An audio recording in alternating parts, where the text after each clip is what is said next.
Hi Chinnu Chandu ఏం చేస్తున్నారా? అవునా?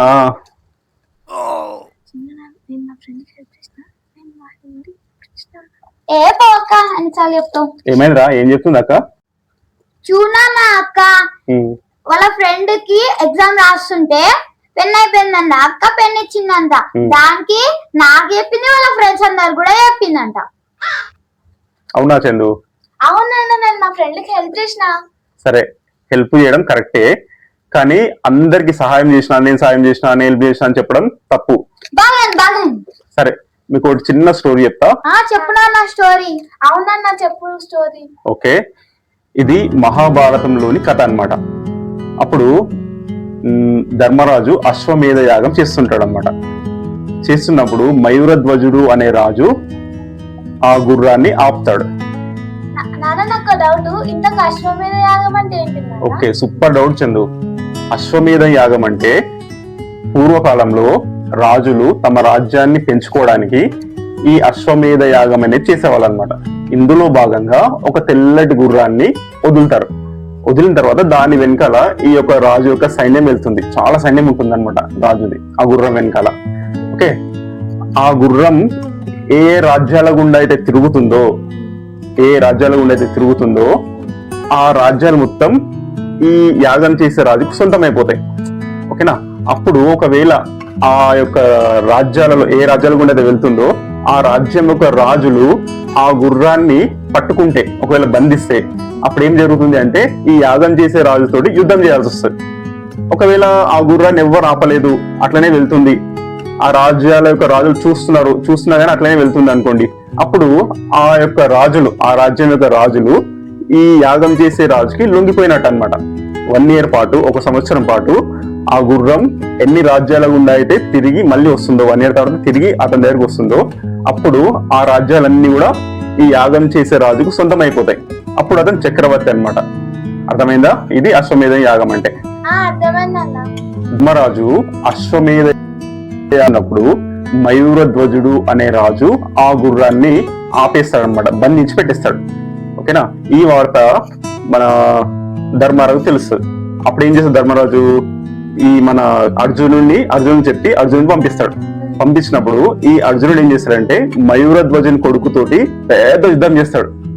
చాలా రోజులు యుద్ధం చేస్తాడు. యుద్ధం చేసి ఈ అర్జునుడే ఓడిపోయే పరిస్థితి వస్తుంది.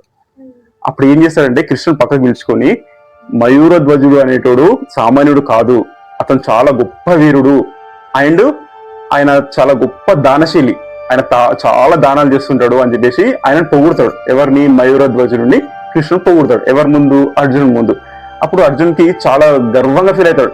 ఏందబ్బా ఆయన ఇట్లా అంటుండు, నేను కదా గొప్ప వీరుణ్ణి, మా అన్నగారు గొప్ప దానశీలి, అతను ధర్మరాజు కదా, మా అన్నగారు గొప్ప దానశీలి, ఈయన అతన్ని పొగుడుతుండేందా అని చెప్పేసి అర్జున్ చాలా కోపం వస్తుంది అనమాట. అర్జున్ ఫీల్ అవుతుందని చెప్పేసి కృష్ణుడికి అర్థమైపోతుంది. అప్పుడు కృష్ణుడు ఏమంటాడంటే, సరే నువ్వు నా వెంటారా, నేను అతను ఎంత గొప్పోడో నిరూపిస్తా అని కృష్ణుడు అర్జునుడితో అంటాడు అనమాట. సరే నడు చూద్దాం ఏం నిరూపిస్తావు అని చెప్పేసి అర్జునుడు అంటాడు. సరే అని చెప్పేసి మనం ఇలా వెళ్ళకూడదు, మనము వేరే వేషంలో వెళ్ళాలి అని చెప్పేసి అంటాడు. సరే ఏం వేషమో చెప్పు అని చెప్పేసి అర్జునుడు అంటాడు. మన ఇద్దరం కూడా బ్రాహ్మణ వేషంలో మయూరధ్వజుని దగ్గరికి వెళ్దాము అని చెప్పేసి కృష్ణుడు అంటాడు. ఓకే వెళ్దాం నడు అని చెప్పేసి ఇద్దరు కూడా బ్రాహ్మణ వేషాలను ధరించి మయూరధ్వజుని యొక్క చెంతకు వెళ్తారనమాట, దగ్గరికి వెళ్తారు. ఓకేనా? వెళ్ళిన తర్వాత ఆ బ్రాహ్మణ వేషంలో ఉన్నటువంటి కృష్ణుడు ఏమంటాడంటే, మేము దారిలో వచ్చేటప్పుడు మా కొడుకుని సింహం పట్టుకుంది. సింహం ఏమన్నదంటే, మయూరధ్వజుని యొక్క శరీరంలోని సగ భాగాన్ని ఇస్తేనే నీ కొడుకుని ఇస్తా అన్నది అని చెప్పేసి మయూరధ్వజుని చెప్తాడనమాట. రాజా ఇప్పుడు నీ శరీరంలోని సగ భాగం నాకు కావాలి అని చెప్పేసి ఈ బ్రాహ్మణ వేషంలో ఉన్న కృష్ణుడు మయూరధ్వజుని అడుగుతాడు. ఓకేనా? అప్పుడు మయూరధ్వజుడు ఏమంటే, ఓకే దాందేముంది, మీ కొడుకు ప్రాణాన్ని కాపాడడానికి నా శరీరంలోని సగభాగం కావాలంటున్నావు కదా, ఓకే తీసుకోండి అని చెప్పేసి మయూరధ్వజుడు అంటాడనమాట. అప్పుడు బ్రాహ్మణ వేషంలో ఉన్నటువంటి కృష్ణుడు ఒక కండిషన్ పెడతాడు. మహారాజా అలా కాదు, నీ యొక్క శరీర భాగాన్ని నీ కొడుకు మరియు నీ భార్య ఇద్దరే కోసివ్వాలి అనే ఒక కండిషన్. ఇంకోటి ఏంటంటే, అలా కోసేటప్పుడు నీ యొక్క కళ్ళకి నీళ్లు మాత్రం రాకూడదు, అలా వస్తే నేను తీసుకోను అని చెప్పేసి బ్రాహ్మణ వేషంలో ఉన్న కృష్ణుడు అంటాడు. ఓకే అని చెప్పేసి మయూరధ్వజుడు ఒప్పుకుంటాడు అనమాట. అప్పుడు వాళ్ళ భార్యని కొడుకుని పిలుస్తాడు, పిలిచి కొయ్యండి అని చెప్పేసి ఆజ్ఞాపిస్తాడు. వాళ్ళిద్దరు చెరువు వైపు నిల్చొని అతని శరీర భాగాన్ని ఇలా అని ఒకవైపు వాళ్ళ భార్య ఒకవైపు వాళ్ళ కొడుకు ఇద్దరు కలిసి రంభంతో కోస్తా ఉంటారు. అలా కోసేటప్పుడు ఏం జరుగుతుంది అంటే ఆ మయూర ధ్వజుని యొక్క ఎడమ కంటి నుండి నీళ్లు కారుతుంటాయి. అలా నీళ్లు కారుతుండడము ఈ మారువేషంలో ఉన్నటువంటి కృష్ణుడు గమనిస్తాడనమాట.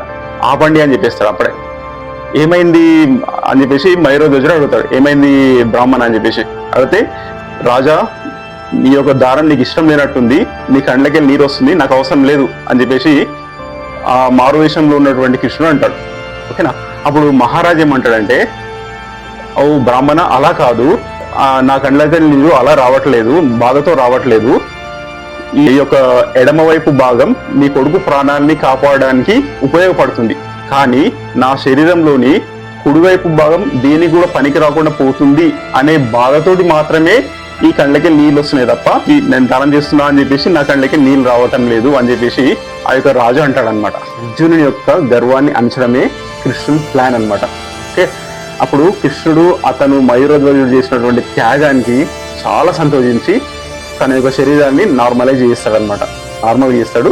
అప్పుడు పక్కన అర్జునుడు కూడా అతని యొక్క దానానికి, అతని యొక్క ప్రాణత్యాగానికి సిద్ధపడ్డాడు కదా రాజు, అడిగింది కాబట్టి. అప్పుడు ఆ అర్జునుడు కూడా అతన్ని మొక్కేసి చాలా సంతోషిస్తాడు.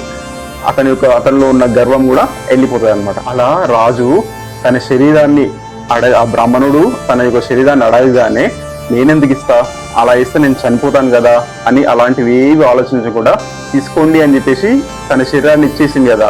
అలా నిజమైన దానం అంటే వస్తువులు ఇవ్వడం కాదు, నేను ఇస్తున్నాను అనే గర్వం లేకపోవడం అనమాట. బాగుందా స్టోరీ? ఓకే. ఈ వీడియో మీకు నచ్చినట్లయితే లైక్ చేయండి, షేర్ చేయండి, మా ఛానల్ ని సబ్స్క్రైబ్ చేసుకోండి, ఎలా ఉందో కామెంట్ చేయండి. Thank you, bye.